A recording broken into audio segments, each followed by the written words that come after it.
ఈ రాష్ట్ర అభివృద్ధి పైన ఒక ప్రణాళిక ఉందంటే ప్రణాళిక లేదు. ఎక్సెప్ట్ రాజధాని రాజధాని రాజధాని. మేమేం రాజధానికి ఏమి వ్యతిరేకం కాదు, చేస్తామన్నారు కదా, చేయండి అంతేగాని.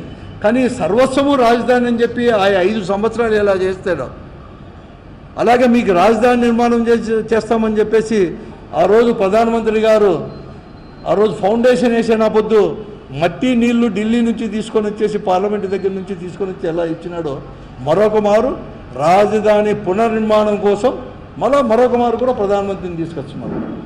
అదే ప్రధానమంత్రిని ఫౌండేషన్ వేయించి ఈ ప్రధానమంత్రి అనేవారు ఏమీ కానీ చేయలేదు అని చెప్పేసి రద్దు చేసుకున్న వాళ్ళు, పొత్తే రద్దు చేసుకున్న వాళ్ళు ఈరోజు మరొక మారు కూడా ఆ పార్టీతో పొత్తు పెట్టుకునేదే కాకుండా అధికారంలోకి వచ్చిన తర్వాత మళ్ళా రాజధాని పునర్నిర్మాణం కోసం ఏ నమ్మకంతో మళ్ళా ప్రధానమంత్రిని పిలుస్తున్నారో అర్థం కాలని పరిస్థితి. ఆ రోజు ఎందుకు మాట్లాడినా అటువంటి విషయంలో ఈరోజు మరొక మారు ఎందుకు పిలుచుకొస్తున్నారో ప్రజలకు జవాబు చెప్పాల్సిన బాధ్యత ఈ కూటమి ప్రభుత్వం పైన, ముఖ్యంగా ముఖ్యమంత్రి చంద్రబాబు నాయుడు గారి పైన లేదా అని చెప్పి నేను అడుగుతాను. చెప్పాల్సిన అవసరం ఉంది కదా.